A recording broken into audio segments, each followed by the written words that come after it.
नमस्कार, मी मधुकर सलगर. आज आपण आलं खाण्याचे फायदे व तोटे पाहणार आहोत. चला तर मग आज आपण आल्याचे आश्चर्यकारक फायदे पाहूया. आल्याचं मूळ हा एक औषधी मसाला आहे जो भारतीय स्वयंपाकात तसेच औषधामध्ये वापरला जातो. याचे शरीरासाठी अनेक फायदे आहेत, परंतु त्याचा अतिरेक केल्यास काही तोटेही होऊ शकतात. आज आपण आल्याचे काही फायदे व तोटे पाहणार आहोत.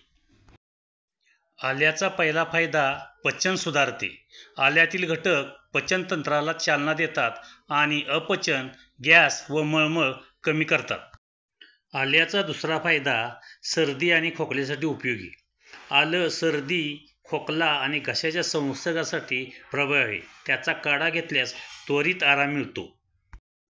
आल्याचा फायदा क्रमांक 3, दाहक विरोधी गुणधर्म.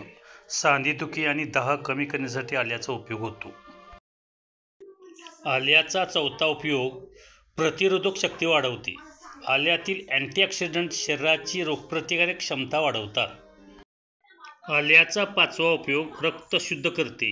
आलं रक्त शुद्ध करण्यास मदत करते आणि रक्ताभिसरण सुधारते.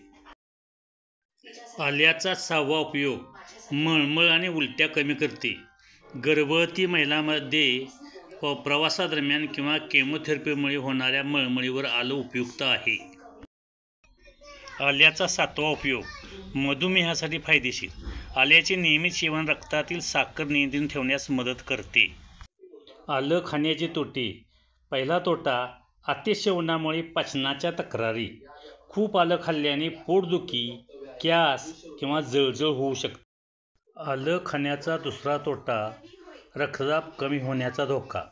आल्यामुळे रक्तदाब कमी होतो, त्यामुळे कमी रक्तदाब असलेल्या व्यक्तींनी सावधगिरी बाळगली पाहिजे. आल्याचा तिसरा उपयोग गर्भवती महिलांसाठी मर्यादा. जरी मळमळ कमी करण्यासाठी आलं उपयुक्त असले तरी जास्त प्रमाणात घेतल्यास गर्भाशय आकुंचन होण्याचा धोका असतो. आल्याचा चौथा तोटा रक्तस्रावाचा धोका.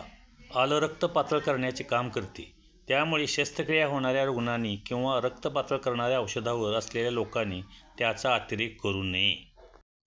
आल्याचा पाचवा तोटा ॲलर्जिक प्रतिक्रिया. काही लोकांना आल्यामुळे त्वचेवर खाज, सूज किंवा ॲलर्जिक प्रतिक्रिया होऊ शकतात. सूचना: आल्याचा मर्यादित प्रमाणात वापर करावा. दररोज 2 ते 3 ग्रॅम आलं खाणं आरोग्यासाठी फायदेशीर आहे, परंतु कोणत्याही शारीरिक समस्येसाठी डॉक्टरांचा सल्ला घेऊनच त्याचा उपयोग करावा. धन्यवाद. पूर्ण व्हिडिओ पाहिल्याबद्दल आपल्या सर्वांचं हार्दिक अभिनंदन. थँक्यू.